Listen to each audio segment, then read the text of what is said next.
নমস্কার, আমি চম্পা। সবাইকে স্বাগত চম্পা ভিলেজ রেসিপি।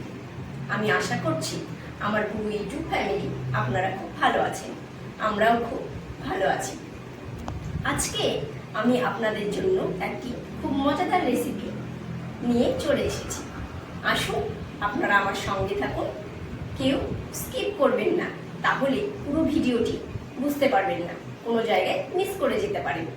ভিডিওটি ভালো লাগলে অবশ্যই সাবস্ক্রাইব করবেন এবং পাশে থাকা বেল আইকনটিকে অবশ্যই প্রেস করে রাখবেন, যাতে আমি নতুন কোনো ভিডিও আপলোড করলে অবশ্যই নোটিফিকেশনটি আপনার কাছে পৌঁছে যায়। এবং ভিডিওটি ভালো লাগলে একটি লাইক এবং কমেন্ট অবশ্যই করবেন। সাথে থাকুন। আসুন তাহলে আমরা এখন কিচেনে যাই। এখানে আমি 300 মতো কাতলা মাছের ডিম নিয়েছি। এটা দিয়েই আমি এমন একটি রেসিপি আপনাদের সঙ্গে শেয়ার করব, সম্পূর্ণ একটি নতুন রেসিপি। এই ডিমটিকে প্রথমে আমি ভালো করে ধুয়ে নিলাম। এবার এটিকে আমি বেশ ছোট ছোট করে কেটে নেব। কেটে আমি একটু নুন হলুদ মাখিয়ে নেব। তারপর আপনারা সঙ্গে থাকুন, ভিডিওটি পুরোটি দেখুন। মাছের ডিমগুলোকে আমি একটু করে বেসন ভরিয়ে নিয়ে ভেজে নেব।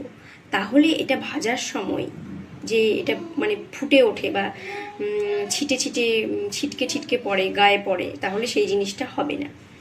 তেল গরম হয়ে গেছে, আমি এবার মাছের ডিমগুলোকে ছাড়ছি। ডিমগুলোকে আমি এইভাবে ছেড়েছি। এটাকে একটু লো হিটেই আমি ভেজে নেব। ডিমগুলো কিন্তু একটু ফুটছে না। আপনারা চাইলে বেসন মাখিয়ে বা একটু সামান্য চালের গুঁড়ো মাখিয়ে এভাবে ভেজে নিতে পারবেন, তাহলে কোনো অসুবিধা হবে না। এই মাছের ডিমগুলো এইভাবে লাল লাল করে সুন্দর করে আমার ভাজা হয়ে গেছে। এবার আসুন আমরা এবার নেক্সট স্টেপে যাব। এগুলোকে আমি তুলে নিচ্ছি। বেশ সুন্দর ডিমের রেসিপিটির জন্য যে উপকরণগুলি প্রয়োজন সেগুলো আমি নিয়ে নিয়েছি। পেঁয়াজ, রসুন নিয়েছি, কাঁচা লঙ্কা নিয়েছি, আমি এখানে টমেটো নিয়েছি এবং আলুটাকে এইভাবে কেটে কেটে শেপ করে নিয়েছি। এবার আমি মশলাটাকে রেডি করে নেব। অন করো।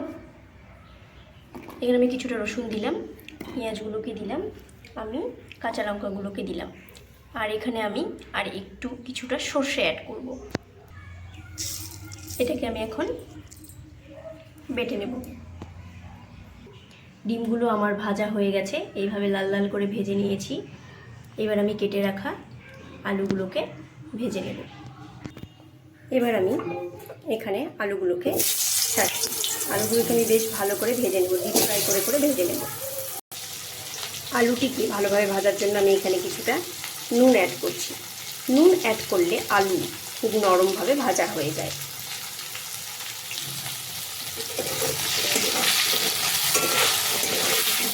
ঢেকে ঢেকে ভাজলে আলু খুব তাড়াতাড়ি বেশ নরম হয়ে যায়। আলুটা আমার বেশ এইভাবে লাল লাল ভাজা হয়ে গেছে। এবার আমি আলুটাকে তুলে নেব। এখানে একটা কাঁচা লঙ্কা ফোড়ন দিয়ে দিলাম। এবার আমি এখানে পাঁচফোড়ন দেব। পাঁচফোড়ন দিয়ে দিলাম। এবার কিছুটা পেঁয়াজ দিয়ে দিলাম। এবার আমি কেটে রাখা টমেটোগুলোকে দিচ্ছি। এবার আমি ভালোভাবে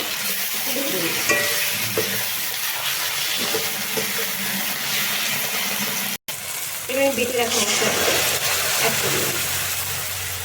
এখানে আমি কিছুটা নুন অ্যাড করছি। এখানে আমি হলুদটাও দিয়ে দিলাম, সামান্য জিরে গুঁড়ো দিচ্ছি। এখানে আমি কিছুটা চিকেন মশলা অ্যাড করলাম। এবার এটাকে ভালোভাবে কষিয়ে নেব। এখানে আমি 2 চামচ দই অ্যাড করলাম।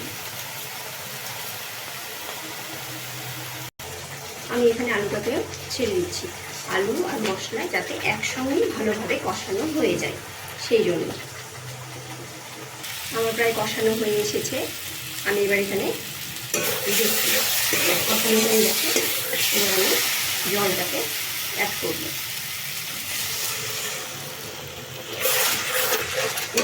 বেশি জল দেবো না, আর এটাকে এইভাবে কষা কষাই রাখবো। এবার ঝোলটি ফুটতে শুরু করে দিয়েছে, গ্রেভিটি। এবার আমি ভেজে রাখা মাছের ডিমগুলোকে ছাড়ছি। এই ডিমগুলোকে ছেড়ে দিয়ে আমি এটাকে ভালোভাবে এভাবে ঘেঁটে দেবো, যাতে ডিমের ভেতরে ভালোভাবে সব মশলাগুলো ঢোকে। এবার এটাকে আমি একটুক্ষণ এইভাবেই ফুটতে দেব কম হিটে। আমার মাছের ডিমের এই রেসিপিটি এবার রেডি টু সার্ভ। এটি এখন সার্ভ করতে পারবো। এটি আপনারা যে কোনো কিছুর সঙ্গে ট্রাই করতে পারেন। এই রেসিপিটি ভীষণ সুস্বাদু, আর মাছের ডিম তো ভীষণ পুষ্টিগুণে ভরা। এতে প্রচুর পরিমাণে আয়রন রয়েছে। মাছের ডিমকে অন্য যে কোনোভাবেও খাওয়া যায়। এই রেসিপিটি কিন্তু খুব টেস্টি এবং সুস্বাদু। আপনাদের এই ভিডিওটি কেমন লেগেছে অবশ্যই জানাবেন। আপনারা সবাই ভালো থাকবেন, সুস্থ থাকবেন। আর কেউ যদি আমার ভিডিও নতুন দেখে থাকেন তাহলে চ্যানেলটিকে অবশ্যই সাবস্ক্রাইব করবেন এবং বেল আইকনটিকেও প্রেস করে রাখবেন। আবার দেখা হবে অন্য কোনো রেসিপির সঙ্গে। ততক্ষণের জন্য বাই।